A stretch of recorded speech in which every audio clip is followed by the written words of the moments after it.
हर महादेव, जय भोलेनाथ। नमस्कार, मैं साधना पांडे मार्गदर्शन पे आपका स्वागत करती हूँ। दोस्तों, पारण को लेकर दुविधा की स्थिति बहुत ज़्यादा बनी हुई है। दुविधा इसलिए बनी हुई है कि कुछ लोगों का मत है कि 10वीं लग जा रही है 2 बजे के बाद, या फिर कुछ लोग कह रहे हैं कि मतलब चारों तरफ जो है वो एक कन्फ्यूज़न का माहौल है।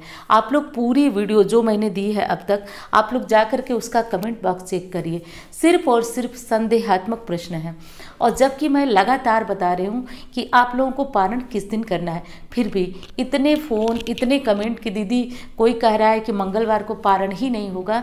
नहीं पता ऐसे रीति रिवाज, ऐसे नियम, ऐसी विधियां आती कहाँ से हैं, और कौन ये चीज़ें फैलाता है, मुझे ये भी नहीं पता है। लेकिन कौन कहता है कि मंगलवार को किसी व्रत का पारण नहीं होता है। ये मैं अंतिम वीडियो पारण पे दे रही हूँ।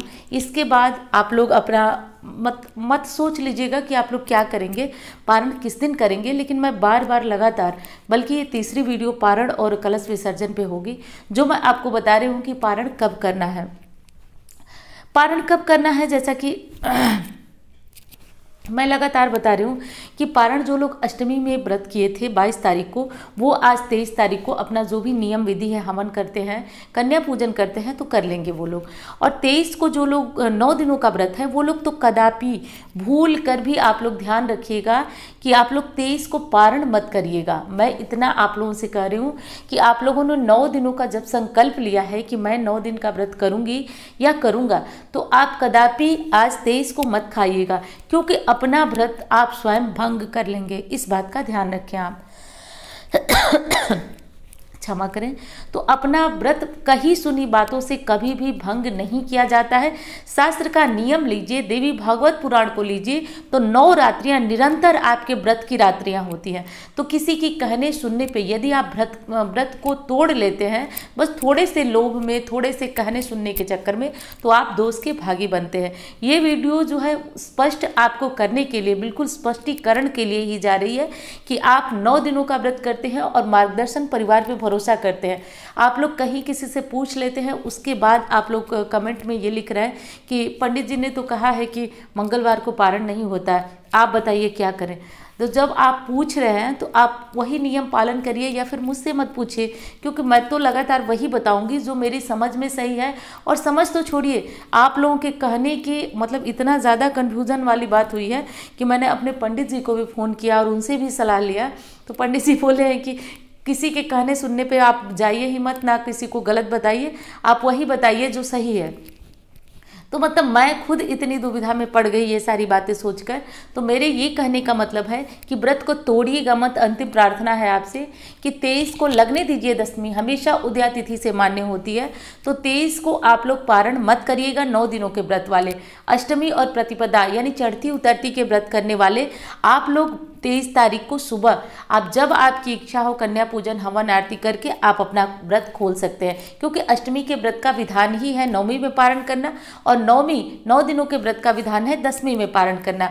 भले ही शाम को 10वीं है, लेकिन हम पारण करेंगे 24 तारीख को। 24 तारीख को सुबह अपने जो नियम है वो करने के बाद। कलश विसर्जन का शुभ और श्रेष्ठ मुहूर्त क्या है? कलश विसर्जन की मुहूर्त जो है वो आज, आप जब कन्या पूजन हवन अपना कर लेते हैं, 9वीं हो 10वीं हो, आज मतलब कि 23 तारीख को, तो आप कलश को थोड़ा सा हिला देंगे, अपने स्थान से खिसका देंगे।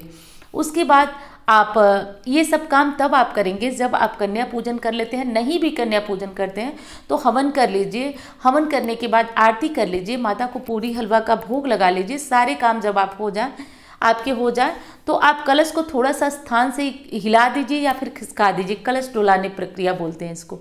तो ये करके, और इसके बाद आप चौकी छोड़ करके आप अपना भोजन जो भी पारण है वो कर सकते हैं। अष्टमी वाले, 9वीं वाले आज कलश डुलाने के बाद अब उनकी पूजा पूरी हो गई। अगले दिन आप लोग सुबह सवेरे 24 को जगिएगा। 24 को जगने के बाद आपको क्या करना है कि 24 को आप सुबह थोड़ा अंधेरे में जग जाइएगा, क्योंकि मंगलवार को माता की विदाई नहीं होती है। और हम विदा तो कर चुके हैं, लेकिन पूर्ण प्रक्रिया अभी बाकी है।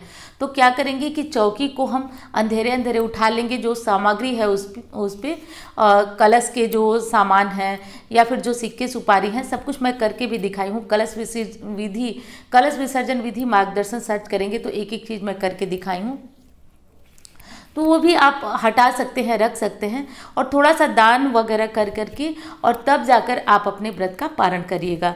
तो एक बार फिर बता दूं दोस्तों कि आप नवरात्रि के व्रत को लेकर हमेशा ही तब आप पारण करेंगे जब 10वीं उदया तिथि में होगी। तो ये आप नोट करके अपने दिमाग में रख लीजिए कि मुझे किसी का कहना सुनना नहीं मानना है, क्योंकि नवरात्रि व्रत का नियम ही है 10वीं में पारण करना। और 10वीं यदि शाम को लगती है तो कभी भी 10वीं शाम को तो पारण वैसे नहीं होता है, और शाम को उदया तिथि नहीं हो तो 10वीं मान्य नहीं होती है। तो हमेशा आपको मंगलवार को करना है। और दूसरी चीज़, मंगलवार को पारण करने में किसी भी प्रकार का दोष नहीं लगता है। वहीं पे आप लोग हनुमान जी की पूजा वगैरह करते हैं और पारण में दोष बता रहे हैं, कोई दोष नहीं है किसी भी प्रकार का।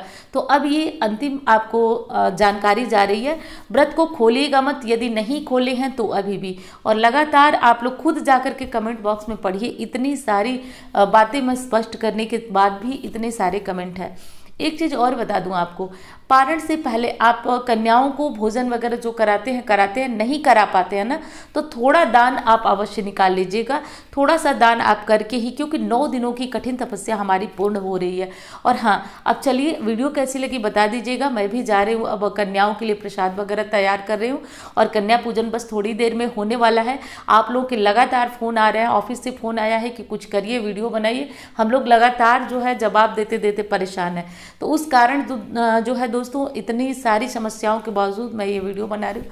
आपको पसंद आए तो ज़रूर लाइक करिएगा, चैनल को भी साथ साथ सब्सक्राइब कर लीजिएगा, क्योंकि मेरी भी जिम्मेदारी बनती है कि लगातार जब तक आप क्लियर ना हो आपकी दुविधा को दूर करती रहूँ। तो चलिए मिलती हूँ अन्य वीडियो में। धन्यवाद।